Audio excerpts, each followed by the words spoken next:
तो बच्चों आज मैंने बताया था इससे पहले वाली वीडियो में एनपीओ वाला चैप्टर स्टार्ट किया और अब हम करेंगे रिसीट एंड पेमेंट्स अकाउंट। तो बच्चों जब भी आप कोई भी वीडियो देखो ना तो सिर्फ उसको देखो नहीं, अपने रजिस्टर और पेन साथ में लेके बैठो और सेम क्वेश्चन आप भी करो, तब एक फ़ायदा होगा।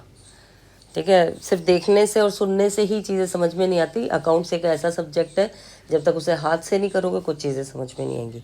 चलो इसके बाद हम शुरू करते हैं receipt and payment account. Receipts and payment account. बच्चों देखो, रिसीट एंड पेमेंट अकाउंट को अगर मैं बताऊं तो आपने इसके जैसा अकाउंट, सेम अकाउंट नहीं, इसके जैसा अकाउंट आपने पहले भी बनाया है 11th क्लास में। कैश अकाउंट, कैश अकाउंट याद होगा आपने, जब कैश अकाउंट बनाते थे तो उसके डेबिट साइड और क्रेडिट साइड भी बनाते थे, और डेबिट साइड हम सारी रिसीट्स लिखते थे। कैश बुक बनाई थी जब, है ना, कैश बुक बनाई थी, तो कैश बुक और अकाउंट एक जैसे ही होते हैं बनने में। तो हम क्या करते हैं, डेबिट में हमने रिसीट्स लिखी और क्रेडिट में हम सारी पेमेंट लिखते थे। तो उसी के जैसा बिल्कुल रिसीट एंड पेमेंट अकाउंट होता है, और वो ही जो उस पर रूल फॉलो होते थे, सेम रूल फॉलो होते हैं। और हम रिसीट एंड पेमेंट अकाउंट और अपने कैश अकाउंट दोनों को ही रियल अकाउंट बोलते हैं, रियल अकाउंट। तो उसके अकॉर्डिंगली हमें ये बनाना है। ठीक है, अब देखते हैं हम कि मैंने एक फॉर्मेट तैयार किया हुआ, देखते हैं इसको कैसे बनाते हैं। तो सबसे पहले हम लिखेंगे receipts and payment account for the year. वो टाइम मेंशन करेंगे जिस टाइम के लिए हमने इसको बनाया है,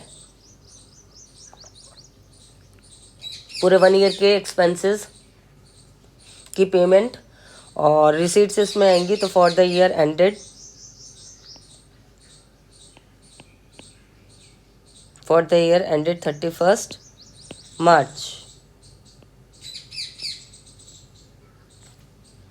और डेट जो भी दी होगी फॉर द ईयर एंडेड। अच्छा, अब इसके बाद हमारी डेबिट साइड ये होगी हमारी रिसीट साइड, इसके बाद अमाउंट, फिर हमारे सारे पेमेंट्स, क्रेडिट साइड और रुपीज़ अमाउंट आ जाए।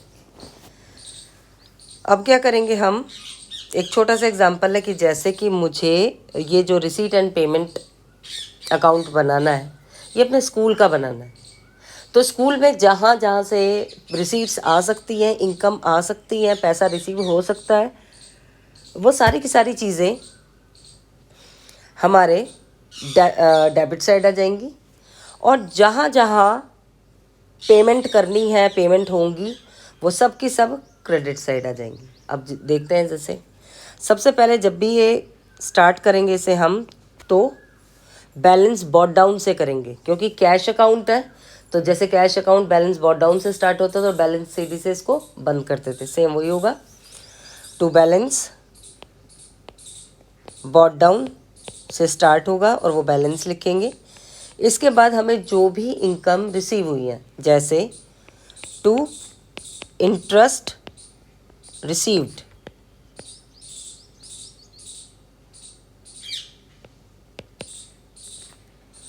To donation receive,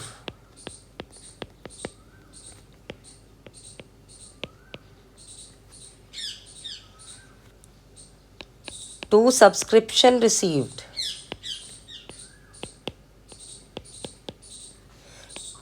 to municipal grant. ठीक है, ये सारी डोनेशंस मिल सकती हैं स्कूल को।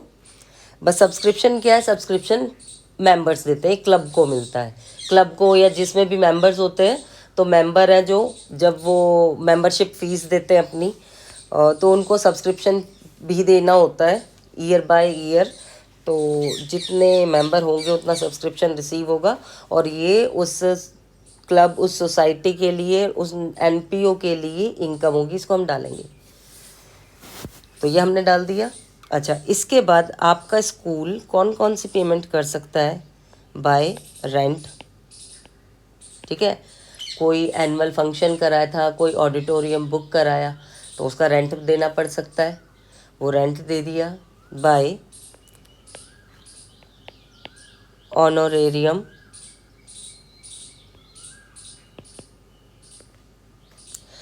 किसी लेक्चरर को बुलाया और उससे कोई लेक्चर कराया है, ठीक है, और उस लेक्चरर को हमने क्या दिया है, पेमेंट की है उस लेक्चर के लिए, तो हमने उसको ऑनोरेरियम दिया है।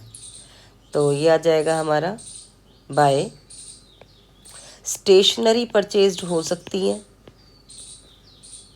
बाय लाइब्रेरी के लिए कोई बुक्स खरीदी है, लाइब्रेरी बुक्स, बाय कुछ मैगजीन्स खरीदी है,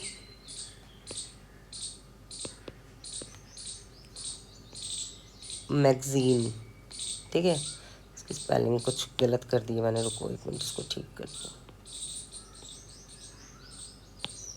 जब मैं थोड़ा जल्दी जल्दी कराने लगती हूँ ना, तब ये उल्टे सीधे काम हो जाते हैं मुझसे। मैगज़ीन, ठीक है। और इसके अलावा और हमारे कुछ सन्ड्री एक्सपेंस हो सकते हैं। तो इस तरीके से एक छोटा सा मैंने एग्जांपल लेके आपको ये बताने की कोशिश की है इसमें कि एक स्कूल को मिलने वाली इनकम को हम रिसीट साइड लिखेंगे, और जहाँ पर भी हम पेमेंट करेंगे तो हम पेमेंट को क्रेडिट साइड शो करेंगे और वो सारे एक्सपेंसेस वहाँ पर डाल देंगे। इसके बाद हम इसका टोटल करेंगे, और टोटल करने के बाद, ये तो मैं छोटा सा एग्जांपल आपके स्कूल का लिया है, ठीक है। क्वेश्चन में आपको लिखा होगा कि ये किसका आपको बनाना है, तो आप इसका टोटल करोगे, और टोटल करने के बाद आपको बैलेंस सीडी भी निकालना होगा।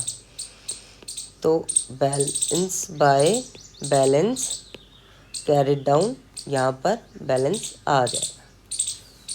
तो हमें ये रहा हमारा रिसीट एंड पेमेंट अकाउंट का फॉर्मेट। अब हम एक क्वेश्चन करते हैं कि क्वेश्चन अगर पेपर में आ जाए तो हमें कैसे करना है। तो ये रहा एक क्वेश्चन, और ये एनसीईआरटी का क्वेश्चन है, और इसमें लिखा हुआ है, देखो ज़रा बच्चों से ध्यान से पढ़ेंगे। From the below particulars taken from cash book of health club, ठीक है। यहाँ पर एक क्लब का एग्जाम्पल दिया है। Prepare receipt and payment account to find out bank balance, बिल्कुल ठीक है, ठीक है। तो हमें क्या दिया, इसका ओपनिंग बैलेंस दिया हुआ है, और ओपनिंग बैलेंस हमें दिया हुआ है कैश इन हैंड और कैश एट बैंक का। मैं क्लोजिंग बैलेंस देखती हूँ तो क्लोजिंग बैलेंस कैश का तो दिया है, लेकिन बैंक का अगर ओपनिंग बैलेंस है तो बैंक का क्लोजिंग बैलेंस होना चाहिए था, जो कि नहीं दिया, और क्वेश्चन में वो ही फाइंड आउट करना है। तो इसके लिए आपको बनाना है receipt and payment account, question में सीधा सीधा लिखा हुआ है। अब मैंने बनाया, ठीक है, और ये सारी चीज़ें लिखी हुई हैं, तो हम देखते हैं वन बाय वन, थोड़ा सा देख लेते हैं। Subscription received, subscription received, received लिखा है तो रिसीव हुआ होगा, ठीक है। और ये हमारी क्या है, रिसीव्ड है तो रिसीट साइड। इसके बाद डोनेशन रिसीव्ड, आपको ये भी समझना चाहिए, ये भी रिसीव हुआ है तो यानी रिसीट साइड। इन्वेस्टमेंट परचेज्ड यानी पेमेंट की होगी, तो हम इसको डालेंगे पेमेंट साइड। चलो अब इसके बाद हम क्या करते हैं, इस क्वेश्चन को जल्दी से करना स्टार्ट करते हैं। और ये मैंने पहले से ड्रॉ करके रखा है रिसीट एंड पेमेंट अकाउंट, लेकिन यहाँ पर टाइम मेंशन नहीं है कि कब का है, नहीं तो क्वेश्चन में दिया ज़रूर होगा कि आपको कब का बनाना है ये, तो आप सिर्फ लिख के छोड़ोगे फॉर द ईयर एंडेड 31 मार्च 2000, जब भी टाइम जो भी दिया होगा। अब मैंने बताया था कि जब भी हम क्वेश्चन स्टार्ट करेंगे तो किससे स्टार्ट करेंगे, ओपनिंग बैलेंस दिया हुआ है, इस ओपनिंग बैलेंस से करेंगे। ओपनिंग बैलेंस तो मैंने लिखा टू बैलेंस बॉट डाउन, और कैश का बैलेंस दिया है और बैंक का दिया है। तो कैश का जो बैलेंस दिया हुआ है वो दिया है 5000 और बैंक का दिया हुआ है 25,000। मैंने यहाँ तक लिख लिया।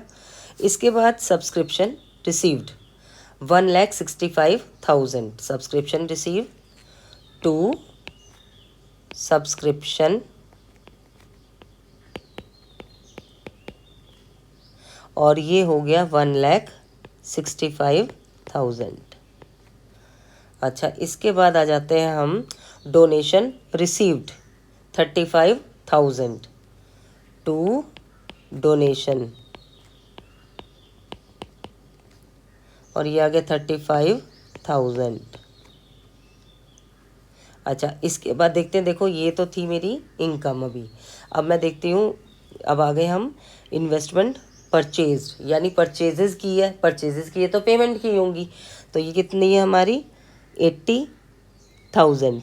तो मैं इसको लिखूँगी बाय इन्वेस्टमेंट और ये है 80,000। इसके बाद आ जाते हैं हम रेंट पेड 20,000 रेंट पे किया तो एक्सपेंस है बाय रेंट 20,000। इसके बाद आ जाते हैं हमारे कुछ जनरल एक्सपेंस और जनरल एक्सपेंस है हमारे 21,500। तो एक्सपेंस है तो एक्सपेंस साइड डालेंगे, यानी payment side by general expense और ये आगे 21,500। इसके बाद postage and stationery by postage and stationery और ये आ जाएंगी हमारी 2,000। इसके बाद कुरियर चार्जेस और वो भी हमारे बाय कुरियर चार्जेस और ये भी हमारे एक्सपेंस हैं तो मैंने इसको भी एक्सपेंस साइड डाल दिया और ये आगे हमारे 1,000। इसके बाद हमारा सन्ड्री एक्सपेंस 2,500, ये भी एक्सपेंस साइड डाल दिए बाय सन्ड्री एक्सपेंस। और इसके बाद हमें दे दिया बाय बैलेंस CD, ठीक है, कैरिड डाउन। और एक बैलेंस दिया हुआ है हमें कैश का और कैश का बैलेंस दे दिया 12,000। अब मुझे क्या चाहिए, किसका, बैंक का, ये चाहिए मुझे। क्वेश्चन में बैंक का बैलेंस ये पूछा है आपसे फाइंड आउट करने के लिए। तो बच्चों यहाँ पर हो गया हमारा क्वेश्चन एकदम कंप्लीट और मुझे लगता है सारे बच्चे अब कर सकते हैं, उनको आता भी होगा। कुछ बच्चों को क्योंकि मैंने बच्चों को क्लास में कराया है, ठीक है। अभी थोड़ी रिवीजन चल रही है तो रिवीजन के टाइम इसको कर चुके हैं पहले, तो एक बार देखते हैं कि क्या करना है। अब बच्चों क्या करना चाहिए, सोचो ज़रा क्या करना चाहिए। हम क्या करना चाहिए, टोटल करना चाहिए। अब दोनों साइड का टोटल करना चाहिए और बैलेंस CD निकालना है। तो मैं इस साइड का अगर टोटल करूं तो मज़ा तभी आता है पढ़ाने का जब बच्चे क्लास में होते हैं और ये मुझे बताते हैं। तो ये आ गया 2,30,000, ठीक। इधर का टोटल करेंगे तो ये भी 2,30,000 ही आएगा, 2,30,000। इसके बाद अब हमें निकालना है बैंक का बैलेंस। तो देखते हैं ज़रा कितना आता है। इसे माइनस करके जब आएगा आंसर तो कितना आना चाहिए, ये बैलेंस आना चाहिए। अगर अभी तक बच्चे होते हैं ना क्लास में, अभी तक उधर से धृति का आंसर आ जाता, आर्यन का आता, तनु, ठीक है, और तनु तो करेक्शन भी कराती है कई बार। तो इस तरीके से बहुत सारे बच्चे हैं जो फटाफट से करते हैं और मज़ा भी तभी आता है जब बच्चे वहाँ पे इंटरेक्ट करते हैं ना, बीच में बोलते हैं, क्वेश्चन पूछते हैं, तब मज़ा आता है। लेकिन फिर भी चलो वीडियो से भी बच्चों को हेल्प मिलती है, वो बच्चे जो क्लास नहीं अटेंड कर पाते या फिर थोड़ा सा बाद में देखते हैं। ठीक है, तो रिवीजन के टाइम चलो इसका आंसर आएगा 91,000, ये आ गया। तो ये रहा हमारा receipt and payment account. Hopefully सभी बच्चों को समझ में आया होगा। ठीक है, तो ये तो बस एक इजी सा ही कॉन्सेप्ट था। अब इसके बाद जो नेक्स्ट वीडियो डालूंगी वो होगी इनकम एंड एक्सपेंडिचर अकाउंट की, और उसको सीखेंगे, उसमें ज़्यादा क्वेश्चन